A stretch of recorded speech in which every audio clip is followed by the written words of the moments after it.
Welcome to TechnoSearching YouTube channel.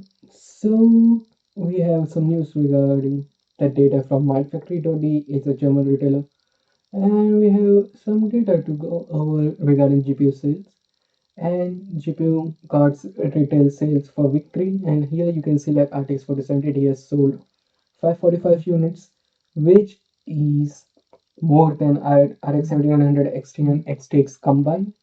Even if we combine ARC A770 and A380, it did pretty nice, and it only boils to like because RX 7900 XT X and XT are far better than 4070 Ti in pure rasterization, but it just boils to the pricing because RX 4070 Ti is readily available and the pricing is less. Like gamers just go for what is readily available, and XTX has sold far better than 4090, which is to be expected, but RTX is not that powerful compared to 4090 and 4060 Ti.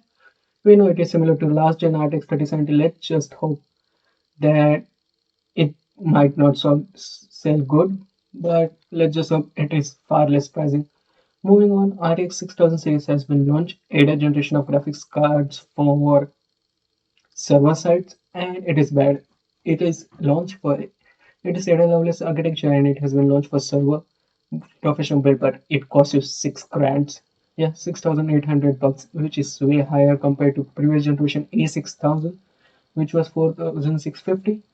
So yeah, even though you get like double the CUDA cores compared to previous generation, it is more compared to 4090 also. 4090 has 16,000, it has 18,000 cores and 48 GB of GDDR6 RAM. But at the same time, 6 grand, it's truly insane.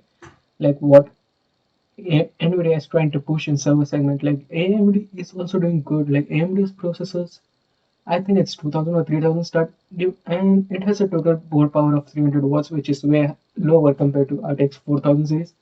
But RTX 6000, if this is the pricing, we need to be worried about RTX 6000 series when it launches next gen. And 4060, we know it's going to be retail for 455 or 500 bucks. And for the performance of RTX 3070, it looks bad. So yeah, Nvidia is in a tough position as of now. Let's just hope they do better pricing and availability. The, moving on, there's a bad news for Intel owners, those who uses Intel 13 gen or 12 gen motherboards, especially because there's an issue. It comes with Intel i226V 2.5 GHz Internet connector, and it's a common issue, and though it can't be fixed as as of now, there's no fix for it, and it has unstable 2.5 gigabits per second adapter. So basically, your internet speed might drop, like it disconnects all of a sudden and connects.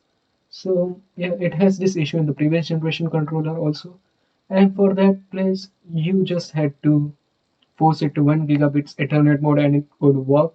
But in this generation, in this upgrade, there is no fix, which is a bad thing, and it just disconnects randomly, basically. And if you want it, you can just use another PCI slot to connect to the Ethernet cable or just use Wi-Fi. But stability will not be there, and it would be troublesome if you are streaming and video conferencing because at that time you need a stable internet. So yeah, it's bad for Intel owners.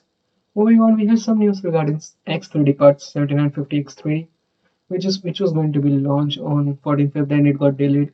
We don't know when it's going to be launched, but if this leak is true, not leak, but it was been updated on the website and it says support for overclocking, like unlocked for overclocking, and it is turned to yes. So 7900X, 7800X3D, 7900X3D, and 7950X3D is unlocked for overclocking, which is a big statement because 5000 X3D parts were never unlocked for overclocking and they can't be overclocked at that time. But if 7000 series can be unlocked, you can get double the performance, like more performance compared to what they had teased during the event. But we still don't know when it's going to be launched. Maybe it will be sooner. Maybe this is the reason it has been delayed. Maybe to unlock it for overclocking. But do note, like Ryzen 7 5800 X3D were not able to use precision boost overdrive on it can't overclock using 3D weekends. So this 7000 series If it's true, if it is going to be true, and if it can support, like, even if you suppose precision boost overdrive, you will get instant grains along with it. If it supports manual overclocking, you can just push this CPU to its limit, and yeah, you can get pretty instant performance. But given the fact like it has been stopped at 85 watts, 85 degrees Celsius, we still don't know. Maybe you can get over that barrier also, but yeah, it is a pretty insane thing to see. AMD did. So yeah, that's it from me today. What do you think about the news? Sound of your thoughts in the comment section below. Like, share, and subscribe, and I will meet you in the next one. Peace out.